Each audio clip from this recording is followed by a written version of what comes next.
It's a late upload with your host, Commissioner Dynamo.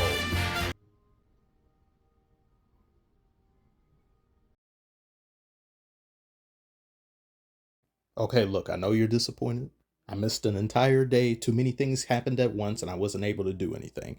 But I'm back now, so there's that.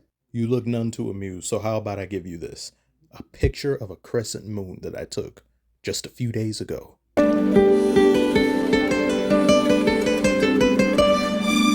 How's that? Does that help any?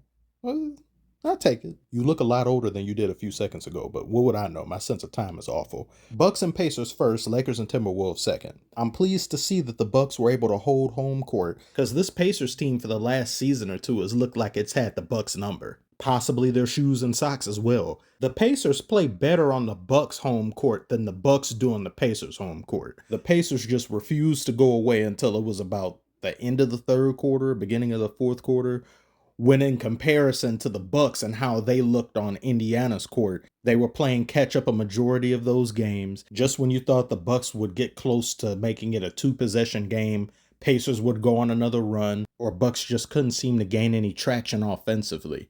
Gary Trent Jr., in my opinion, is the MVP of this game. Congratulations to him because he tied Ray Allen's three-point record in 9 threes this game. He was 9 of 12, 75% shooting from three-point range. Ugh. If he doesn't shoot like that, I don't believe the Bucks win this game. Because when you look at how some of these other players were shooting, and I know Dame, he just came back from that blood clot miraculous injury.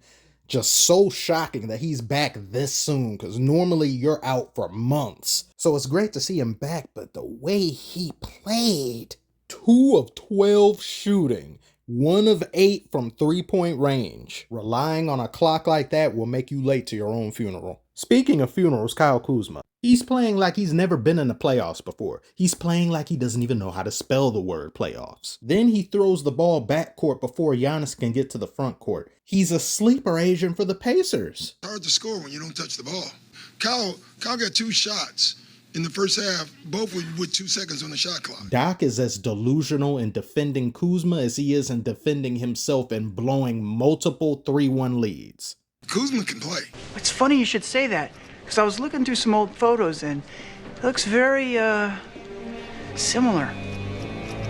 You couldn't get nothing in 22 minutes? That's a whole episode of SpongeBob. That's 2 episodes of SpongeBob, actually. 2 11-minute SpongeBob episodes. Halliburton.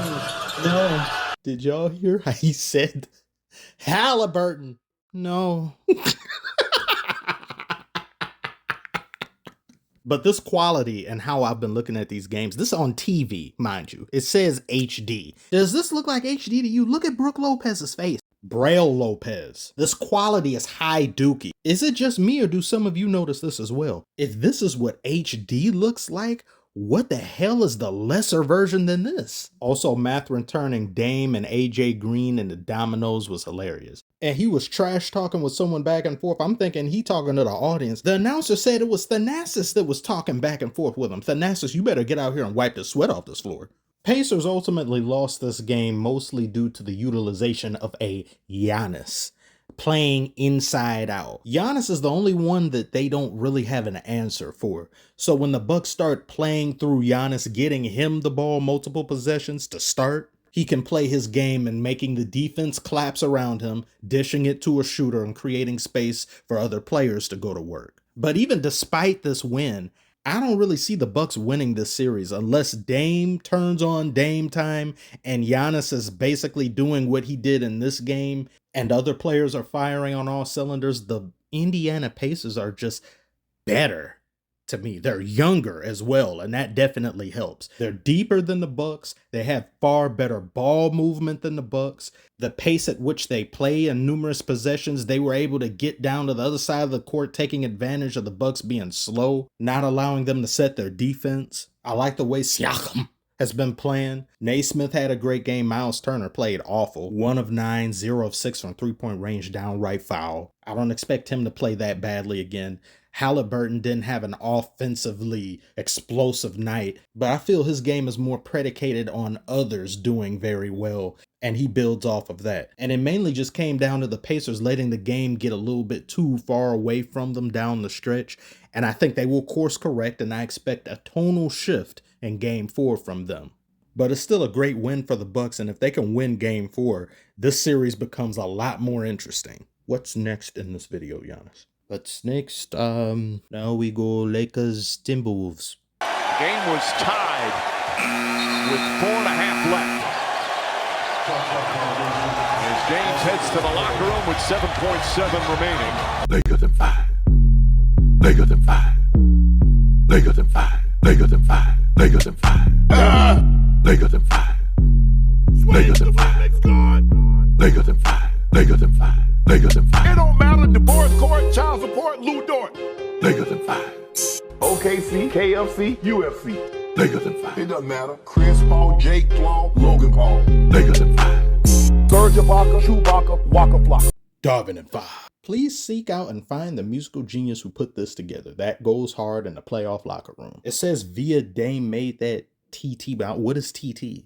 I wanted to properly credit the person, but I don't know where that is to credit them. Watch it be something very obvious and I'll look foolish. I don't care. It's 3-some in the morning now. I'm allowed to be senile. I'd be remiss if I didn't emphasize just how damn well LeBron was playing, especially in the first quarter. I believe he had 20 points or so in 15 minutes. He stepped up in a big way. And I'd already said in the first game, I didn't get to cover the second one, but I said he would play better in the second one. I don't typically expect him to have 2 bad games in a row or have a game where he's not necessarily bad, but he's just quiet. He will pick it up in the second game. And now in this game, this is what I thought he was going to do in the second one, but he didn't really much have to do any of that because Luka was leading away, but the same could not be said worth a damn in this third one. He's sick with something as well as being a little banged up. It feels like Luka's default playoff state is either being sick or injured. He made some incredible shots this game despite feeling this way, but this illness not only affected him offensively, but defensively, he was atrocious. Timberwolves pulled off multiple switches this game where they got Luka guarding Anthony Edwards, and it was downright repugnant to bear witness to. Doncic stopped off a turnover. Watch here. Doncic, he just stops. He had his hands up and he said, there's a whistle, there's a whistle. This is what happens when you rely too much on whistles with attitude. Notice how none of the other Lakers players stopped, really. Everybody kept running. It was only Luka that got caught off guard because his life begins and ends with the whistle. His entire world revolves too much around it. He cries and complains almost every single possession, damn near more than LeBron does. In the middle of a fast break, you're the only one who stopped and turned around, and it's a problem. It's been a problem for a long time, but he's been able to get around it or circumvent it or not get blamed as much for it because of his Jedi midichlorians. He's so strong in the Force that people have overlooked it. But now that he's in LA, I think Lakers fans are going to complain way more than Mavericks fans ever did about it. But I've noticed that with any player that goes to the Lakers or just any player that teams up with LeBron, any faults you had that may have been somewhat of an issue somewhere else are going to be a gargantuan problem when you play next to LeBron. For example, if you're a mid player and you've been a mid player most of your career, if you play alongside LeBron, everyone will call you trash. And if you're a great player, you'll go from great to mid. That's how all of LeBron's fans think and behave. But in talking more about him, because there was nothing to really complain about him in this game. There was some dumb foul calls that I think were blatantly against Timberwolves.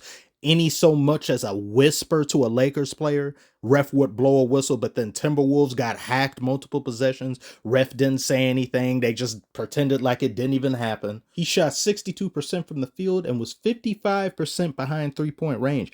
He did it and he did it all. This was a great game for him. Just watching it live and seeing him hit them back-to-back threes, just go up into it with confidence and stuff. I was like, damn. He was practically automatic in the first quarter, and then he was automatic in the fourth quarter. Someone who was also kind of automatic was Anthony Edwards himself. He did exactly what people expected him to do, what he needed to do. The man was a Swiss Army knife for his team. He scored or assisted on 17 or more points by the third quarter, middle to bottom of the third quarter. Jayden McDaniels was tearing Lakers up in the paint. He was running in there unabashed by anything that was going on, which once again goes back to the fact that the Lakers don't have a proper center. They don't have a rim protector. There's nobody to shy anybody away from driving to the basket. And Julius Randle was taking a bunch of contacts, still scoring the ball. He was sent to the free throw line numerous times as a result of his being aggressive. And you had Mike Conley's stellar play. It's just something about Mike Conley. It's like if he's on your team, you just feel safe. You feel in control. As things start to go wrong, we could just defer to Mike Conley. Mike Conley's got so much veteran experience. And seeing LeBron and Ant talk to each other here was real cool. See them chop it up. All three hyper competitive, all three having great games, all three dependable crutches for their teams. And I wanted to hit Gobert with a crutch. This man was 1 of 4 from the free throw line. You aren't giving us anything offensively, so at least hit your free throws with some level of consistency. It should just be a rule that whenever Gobert gets sent to the free throw line, just give the team the ball back. All he go do is breathing exercises and brick. It's just a waste of time. Look at 4 minutes to go in the He fifth. walking, Gobert he's trying to guard sluggish, Doncic. he don't know what he's doing. That type of play, I just find it very unacceptable. If somebody in my grandma who doesn't follow the NBA like that, but mainly just watches it when I'm watching it, if she can notice the dumb and nonsensical habits some players have or develop that they keep doing game to game to game, that shows you it's a problem. I understand Luka's hobbled, he's a little sick, but once you step foot on the court, you can't have excuses like that. Either sit out or do better. That's like coming into work sneezing all over the place. Don't nobody want that. You could have stayed your ass at home. He was doing some goofy things this game. Vando especially was doing some goofy things. I don't know what's gotten into him. There were 2 to 3 goofy individuals on the Lakers, but bad decision making was present on both sides, as well as the return of struggle ball. It's my turn now.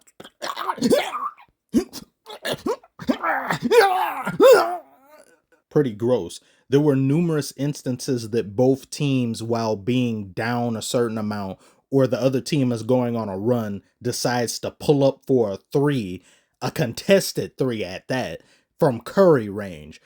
I hate it when players do that. I absolutely hate that. Why you think it's smart when the other team, I think the Lakers were on like a 15-2 run or 17-2 run at some point. DiVincenzo went up for some struggle 3, and then you had Austin Reeves do some struggle 3.